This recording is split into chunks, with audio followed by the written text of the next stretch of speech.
আচ্ছা দেখো, আগের ভিডিওতে আমরা তোমার 34 অবধি আলোচনা করেছিলাম। তো এই নার্সিংয়ের সার্টিফিকেট ও ডিপ্লোমার যে সেটটা দিয়েছে, তো এখানে সায়েন্সের কোশ্চেনগুলো আমরা আলোচনা করছি। তো তোমরা এগুলো ভালো করে একটু দেখতে থাকো, আর তোমরা বাড়িতেও সেলফ স্টাডি করো। তো দেখবে এখান থেকে তোমাদের অনেক WBCS বলো বা মিসলেনিয়াস বা আপকামিং পঞ্চায়েত ক্লার্কশিপ যে পরীক্ষাগুলো হবে, সেখানে তোমরা অনেক সায়েন্সের কোশ্চেন কিন্তু এখান থেকে কমন পেয়ে যাবে। কেমন? ঠিক আছে, তাহলে শুরু করি। দেখো, বলেছে যে একটি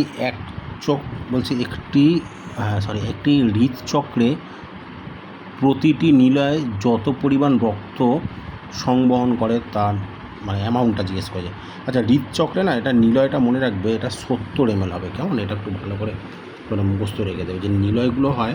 কারণ আমাদের যে রক্তের যে 4টে চেম্বার হয়, দুটো অলিন্দ, দুটো নিলয়।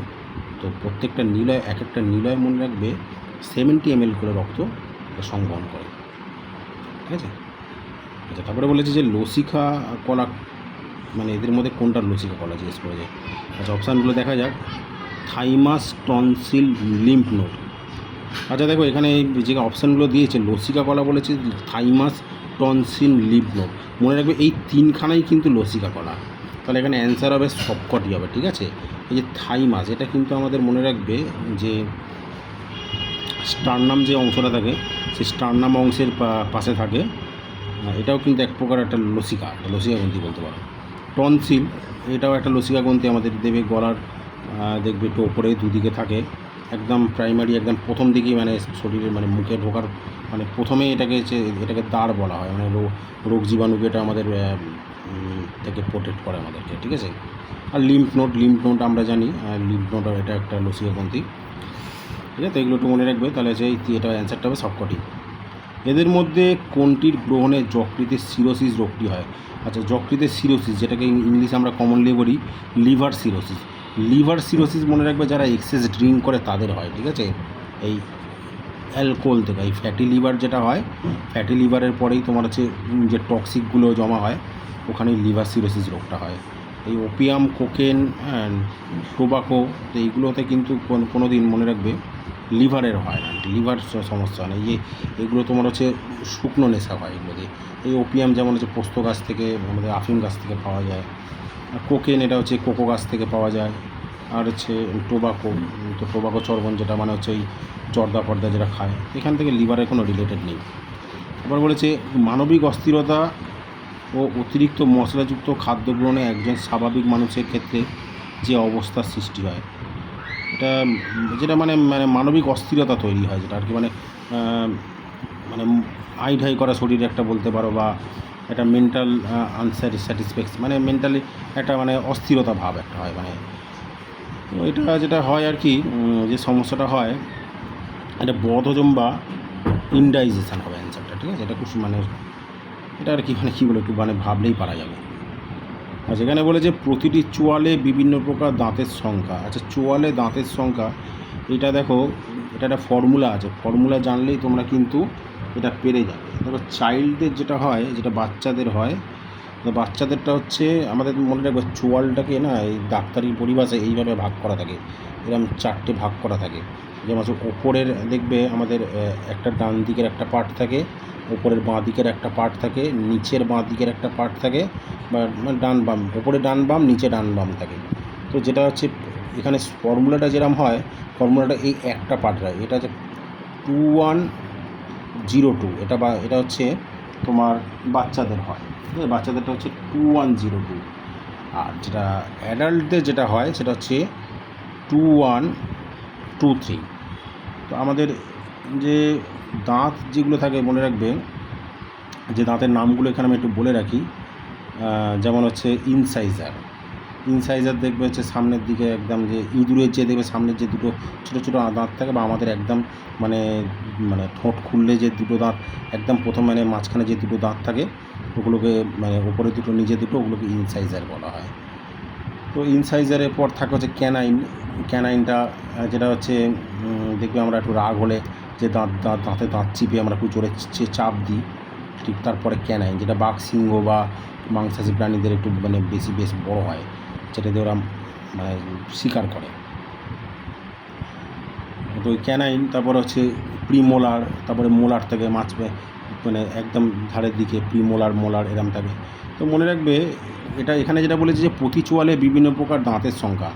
এখানে একটু অ্যান্সারটা দেখে নিই। দেখো এখানে বাচ্চা না প্রাপ্তবয়স্ক বলে দেয়নি। ন্যাচারালি কিছু না বললে ভাববে যে প্রাপ্তবয়স্কদের কথাই জিজ্ঞাসা করেছে। তবুও যদি তুমি সূত্রটা জেনে থাকো তাহলে কিন্তু এখান থেকে তোমরা নিজেরাই করে নিতে পারবে। দেখো এখানে যেটা বলেছে প্রতিটি চোয়ালে, মানে আপ অ্যান্ড ডাউন বলেছে, মানে এই সিঙ্গেল একটা সাইড বলেনি এখানে, মানে এই ওপর মানে দুদিক মিলিয়ে। তাহলে এখানে সব কটাকে ডবল করতে হবে, মানে এক একটাকে ডবল করে দেখবো। দেখো এখানে নিচের থেকে আমরা পেয়ে যাচ্ছি, দেখো এই জিরোর ডবল তো জিরো হয়, এখানে কিন্তু কোনো অপশানে জিরো নেই কিন্তু, ঠিক আছে, অপশানে কোথাও জিরো নেই।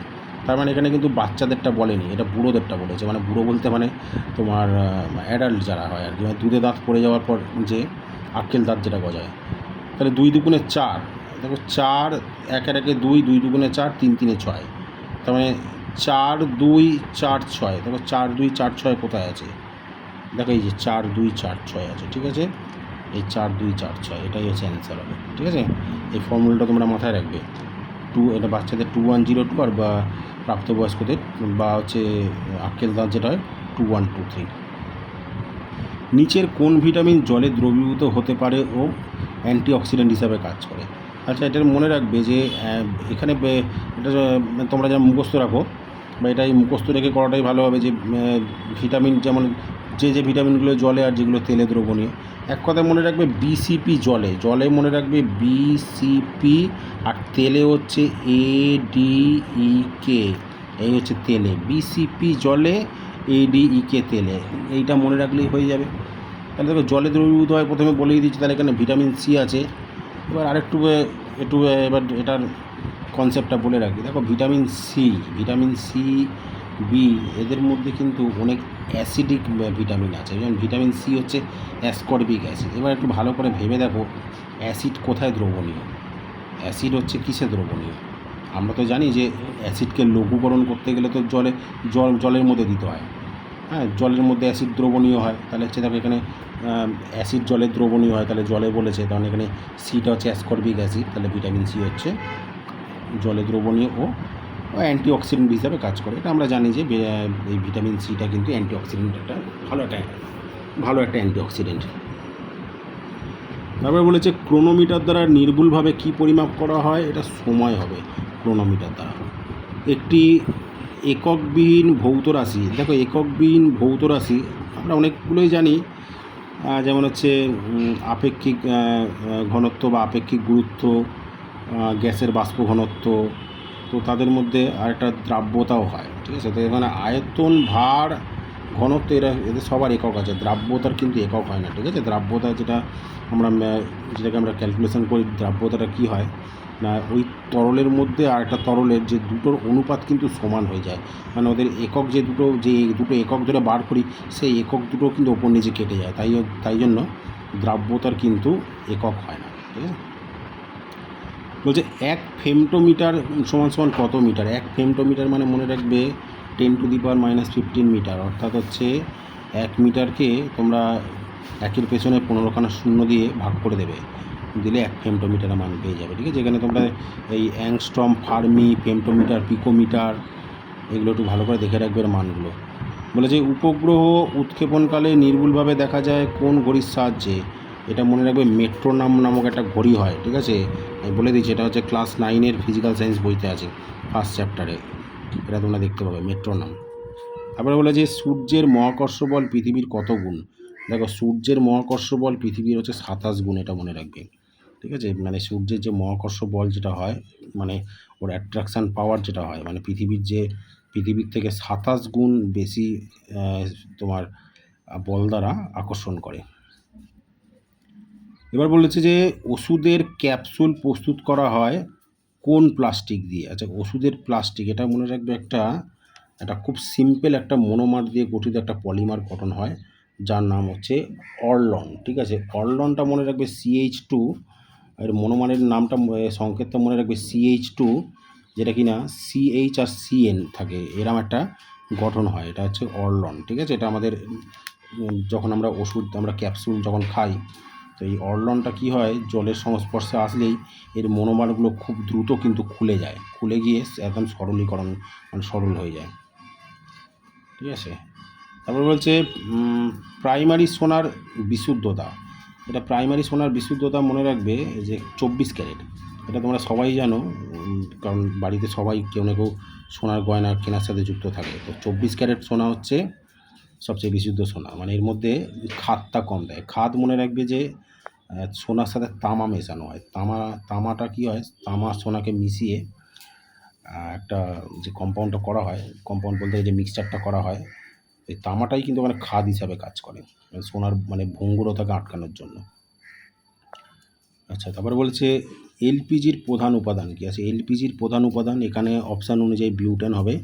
আরও বলে রাখছি, এখানে বিউটেন, এলপিজিতে প্রধানত বিউটেন থাকে, তার সঙ্গে আইসোবিউটেন থাকে আর প্রোপেন থাকে। বিউটেন, প্রোপেন, আইসোবিউটেন এগুলো হচ্ছে মেজর কম্পাউন্ড তোমার এলপিজির। আর এর সাথে আরেকটা জিনিস মনে রাখবে যে এলপিজি যখন লিক করে, তো সেটা বোঝার জন্য ইথাইল মারক্যাপটান নামক একটা তো একটা এক প্রকার তোমার গ্যাস দেওয়া হয়। এটা দুর্গন্ধ বিশিষ্ট একটা গ্যাস দেওয়া হয়, যে দেবে গ্যাস লিক করলে যে গন্ধটা বেরোয়। ঠিক আছে, তো এই গ্যাসটা দিলে ওইটা ইথাইল মারক্যাপটান এলপিজিতে দেওয়া থাকে। ঠিক আছে, তাহলে প্রধান উপাদান মনে রাখবে বিউটেন, আইসোবিউটেন আর একটু প্রোপেন থাকে। ঠিক আছে, এদের সংকেতগুলো একটু দেখে রাখবে। যেমন হচ্ছে কার্বনের তোমার হচ্ছে যে নাম্বার অফ কার্বন, যেমন হচ্ছে মিথেন, ইথেন, প্রোপেন, বিউটেন। যেমন 1 কার্বন বিশিষ্ট হচ্ছে মিথেন হয়, মিথ মানে এই মিথ, ইথ, বিউট, প্রোপ, বিউট, এগুলো দেখে রাখবে। ঠিক আছে, এই তোমার যে অ্যালকেন, অ্যালডিহাইড, তারপর অ্যালকোহল, এদের যে ফর্মুলাগুলো আছে, যে CnH2n+H2n+2O এরম দেবে, বিভিন্ন ফর্মুলাগুলো দেওয়া আছে, এগুলো একটু ভালো করে দেখে রাখবে। এটা এলপিজির তাহলে প্রধান উপাদান হচ্ছে বিউটেন। তারপরে বলেছে যে বলছে সোডামাইডের সংকেত কী। দেখো সোডামাইডের সংকেত হচ্ছে, এটা হচ্ছে NaNH2 হবে সোডামাইডের সংকেত। ঠিক আছে, আচ্ছা এখানে একটু দেখে বলে অপশানে বলে রাখি, এই যে HNO3 হচ্ছে নাইট্রিক অ্যাসিড। ঠিক আছে, এই নাইট্রিক অ্যাসিড থেকে কোশ্চেন দেয় যে অ্যাকোয়াফর্টিস কাকে বলে। অ্যাকোয়াফর্টিস বা শক্তিশালী জল নাইট্রিক অ্যাসিডকে বলা হয়। ঠিক আছে, আর এই নাইট্রিক অ্যাসিড দিয়ে কিন্তু অম্লরাজ বা অ্যাকোয়ারিজিয়া তৈরি করা হয়, যেটা দিয়ে সোনা যার মধ্যে গুলে যায়। এটা মানে শক্তিশালী একটা অ্যাসিড। তারপরে বলেছে আলোর গতিবেগ কত। আলোর গতিবেগ এখানে মনে রাখবে 3 × 10⁻10 সেন্টিমিটার/সেকেন্ড। এটা হচ্ছে পার সেকেন্ডে আলো কিন্তু এই স্পিডে ট্রাভেল করে। ঠিক আছে, একটি প্রশম বলছে অ্যামিনো অ্যাসিডের নাম করতে। আচ্ছা দেখো, একটা প্রশম অ্যামিনো অ্যাসিড, তো এখানে একটা অপশান দেখলে তোমরা নিজেরাই পারবে। এটা হচ্ছে গ্লাইসিন কিন্তু একটা প্রশম অ্যামিনো অ্যাসিড। ঠিক আছে, অ্যামিনো অ্যাসিডের চ্যাপ্টারগুলো পড়বে, যে এসেন্সিয়াল অ্যামিনো অ্যাসিডগুলো তোমরা যখন দেখবে, যে এটা ক্লাস 9-এ আছে। ক্লাস 9-এর তোমাদের যে অ্যামিনো অ্যাসিডের চ্যাপ্টারটা, যেখানে মানে এসেন্সিয়াল যে অ্যামাইনো অ্যাসিডসগুলো আছে বা আদার্স অ্যামাইনো অ্যাসিডগুলো আছে, ওখানে এই গ্লাইসিনটা তোমরা দেখতে পাবে। ঠিক আছে, তাহলে এটা একটা প্রশম অ্যামাইনো অ্যাসিড আছে, এটা একটা গ্লাইসিন। বলছে সারা পৃথিবী জুড়ে উষ্ণতার ক্রমবর্ধমান অবস্থাকে কী বলা হয়। এটা খুব সোজা বাচ্চাদের কোশ্চেন, গ্লোবাল ওয়ার্মিং।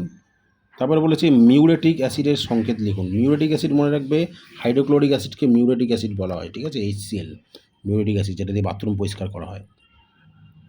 পর্যায় সূত্র কোন বিজ্ঞানী প্রকাশ করে। এটা খুব সোজা কোশ্চেন, কিন্তু সোজা বলতে গিয়ে মানে ভুলটা ওখানেই বেশি হয়। দেখো এখানে অপশান দিয়ে দিয়েছে যে মেন্ডেল আর মেন্ডেলিভ, ভুলেও কিন্তু মেন্ডেলে দেবে না। এই যে মেন্ডেল কিন্তু ইনি বংশগতির সূত্র দিয়েছিলেন, ফিনোটাইপ জিনোটাইপের যে সূত্র দিয়েছিলেন গ্রেগার জোহান মেন্ডেল। এখানে মেন্ডেল লিফটা দেবে, কিন্তু এটা ইনি একজন রাশিয়ান সায়েন্টিস্ট ছিলেন। ঠিক আছে, এই মেন্ডেলিভ। সবচেয়ে হালকা ধাতুটির নাম লিখুন। এটা লিখবে হচ্ছে লিথিয়াম। ঠিক আছে, লিথিয়াম পর্যায় সারণীতে দেওয়া আছে না, যে তোমার দেখবে হাইড্রোজেন, হিলিয়াম, তারপরেই দেখবে আবার বাঁদিকে হাইড্রোজেনের তলায় লিথিয়াম আছে। তাহলে যার হচ্ছে অ্যাটমিক ম্যাস তোমার হচ্ছে 3 আছে। অ্যাটমিক ম্যাস না, সরি, পারমাণবিক নাম্বারটা হচ্ছে 3 আছে। ঠিক আছে, এটা হচ্ছে লিথিয়াম হবে। আচ্ছা, তারপরে হচ্ছে তোমার একটি বস্তুর বেগ 4 গুণ করা হলে গতিশক্তির পরিবর্তন কত হবে। এইটা যখন এটা একটা অঙ্ক আছে, এটা তোমরা এগুলো মুখস্থ করতে যাবে না, এগুলো অনেক সময় 2 গুণ দিয়ে দেয়, 8 গুণ দিয়ে দেয়, 16 গুণ দিয়ে দেয়। তো যাই হোক, আমি এটা সূত্রটা বলে দিচ্ছি। দেখো সূত্রটা হচ্ছে 1/2 mv স্কোয়ার। এটা হচ্ছে তোমার গতিশক্তির একটা সূত্র হয়, 1/2 mv স্কোয়ার। এম হচ্ছে ম্যাস এখানে, হ্যাঁ ম্যাস মানে হচ্ছে ভর, আর ভি হচ্ছে ভেলোসিটি। তাহলে দেখো এখানে ভি এর জায়গায় 4 বসিয়ে দেবে, 4 4 16। দেখো এখানে এমভি স্কোয়ারটা কত আছে, এখানে অর্ধেক আছে না, তাহলে এখানে 4 4 16 হয়ে যাবে। 16কে 2 দিয়ে কাটলে কত হচ্ছে, 8 হয়ে যাবে। টোটালটা কিন্তু 8 হবে, কিন্তু 8টা কিন্তু হাফের কত গুণ, হাফের 16 গুণ 8 না, তাহলে অ্যান্সার কিন্তু 16 গুণ করবে, অ্যান্সার কিন্তু 8 গুণ করবে না। অ্যান্সারটা কিন্তু 8 বেরোবে। দেখো অ্যান্সারটা 8 কী করে আসছে, এই যে 1/2 ইন্টু এম ইন্টু 16 হচ্ছে, 8 হচ্ছে, তাহলে টোটালটা কিন্তু 8 8 এম হচ্ছে কিন্তু, ঠিক আছে, 8 এম। তো এখানে দেখো আমাদের এই টোটালটাকে যদি আমাদের এখানে কত ছিল, এই এমবি স্কোয়ারটা হাফ ছিল, তো এখন কত হয়েছে, 8 হয়েছে। তাহলে হাফের সাথে কত গুণ করলে 8 হয়, 16 গুণ করলে হাফ হয় না। এখানে পরিবর্তনটা চেয়েছে, তাহলে দেখো 16 গুণটাই কিন্তু পরিবর্তন হবে, ঠিক আছে। তারপরে বলেছে যে সাধারণ তুলাযন্ত্রে বলছে বাহুর দৈর্ঘ্য অসম হলে যদি M1 আর M2 যথাক্রমে বাম ও ডান তুলা পাত্রে বাটখারার ভর হয়, তবে প্রকৃত ভর কত। এটা একটা সূত্র আছে, যখন না এরম বলছে বাহুর দৈর্ঘ্য অসমান হবে আর দুদিকে দুটো M1 M2 আলাদা আলাদা বাটখারা রাখা থাকবে, তাহলে এখানে প্রকৃত ভর নির্ণয় সূত্রটা হচ্ছে √ওভারের মধ্যে ওই M1 আর M2টাই গুণ করে দেবে, এটা হচ্ছে সূত্র হয়, ঠিক আছে। বলছে লাউড স্পিকারে কথা বলার সময় শব্দ শক্তি কোন শক্তিতে রূপান্তরিত হয়।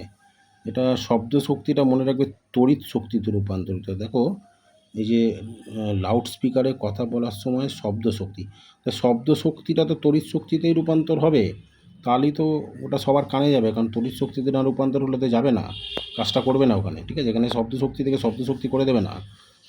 মানে শব্দ শক্তি, তুমি কথা বলছো, সেটা কিন্তু ইলেকট্রিসিটি এনার্জিতে কনভার্ট হচ্ছে, মানে ওটা কনভার্ট হয়ে যাওয়ার পর তখনই কিন্তু ওই স্ট্রোংয়ের মধ্যে বা আমাদের স্পিকারের মধ্যে দিয়ে ওটা বেরিয়ে আসছে, মানে ওটা সবার কানে পৌঁছাচ্ছে।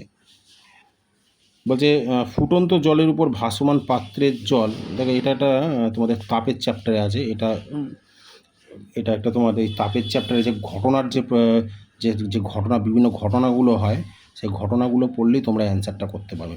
মনে রাখবে তাপের এই যে ফুটন্ত জলের উপর যে ভাসমান পাত্রের জলটা হয় না, ওটা কিন্তু কখনো ফোটে না। এটা একটা তোমার কোশ্চেন, এটা মানে তোমার 9 10 এই কোশ্চেনটা দেয়, এটা মাঝে মধ্যে লিখতে দেয়, ঠিক আছে। এবার বলছে 0°C উষ্ণতায় 12 গ্রাম বরফকে গলিয়ে জলে পরিণত করতে কতটা তাপ লাগবে। দেখো এটা হচ্ছে 0°C উষ্ণতায় এবার 12 গ্রাম বরফকে গলিয়ে জলে পরিণত করবে। দেখো 12 গ্রাম বরফকে গলিয়ে জলে পরিণত করবে, এখানে কোশ্চেনটা কিন্তু ভালো করে বুঝবে। এখানে কিন্তু উষ্ণতার কিন্তু কোনো পরিবর্তন হবে না, উষ্ণতা কিন্তু একই থাকবে, মানে জলে পরিণত হবে, সেই জলটা কিন্তু 0°C জলই থাকবে। তাহলে আমরা জানি এখানে কিন্তু একটা লীন তাপের কনসেপ্ট আসছে। লীন তাপ মানে কি, যে তোমার যে বস্তুর উষ্ণতার পরিবর্তন না করে তার অবস্থার পরিবর্তন করতে যে পরিমাণ আমাদের তাপ গ্রহণ বা বর্জন করার বিষয়টা থাকে, তাকেই যে তাপটা দিতে হয় বা নিতে হয়, সেটাকে বলা হয় লীন তাপ। তাহলে এখানে দেখো বলছে 12 গ্রাম বরফকে, এবং এক গ্রামের একটা, এবার ওখানে যে তাপটা যেটা গ্রহণ বা বর্জন হয় প্রতি গ্রাম ভর থেকে হয়। দেখো এখানে বলছে যে জলকে বরফকে গলিয়ে জলে পরিণত করছে, তার মানে ওখান থেকে কী করছি আমরা, ওর মধ্যে তাপটা কিন্তু আমরা পুট করছি। কতটা পুট করবো না, প্রত্যেক 1 গ্রামে 80 ক্যালোরি করে তাপ পুট করব। তাহলে 80 ক্যালোরি করে যদি তাপ পুট করি, তাহলে 80কে প্রত্যেক 1 গ্রামে, এবার 12 গ্রামের জন্য কত হচ্ছে, 8 12 96, মানে 960, তাহলে 960 ক্যালোরি হবে অ্যান্সার, ঠিক আছে। তাহলে এই তোমাদের হচ্ছে সায়েন্সের পার্টটা আমি এখানে করে দিলাম। এবার এরপরে তোমাদের ইংলিশ আছে, ইংলিশ, আর এখানে আছে ম্যাথামেটিক্সের পার্টটা আছে, ঠিক আছে। আমি ম্যাথামেটিক্সটা তাহলে একটু পরে তোমাদের দেখিয়ে দেবো, ইংলিশটা যেহেতু আমি করাই না, ঠিক আছে, তাই আমি ম্যাথামেটিক্সগুলো আর এই যে নিচে জিকেগুলো আছে এগুলো আমি এক এক করে দিয়ে দেবো। তোমরা দেখতে থাকো, তোমাদের এইগুলো আশা করি মানে কোনো না কোনো পরীক্ষায় তোমরা উপকৃত হবে, ঠিক আছে। ওকে, বাই।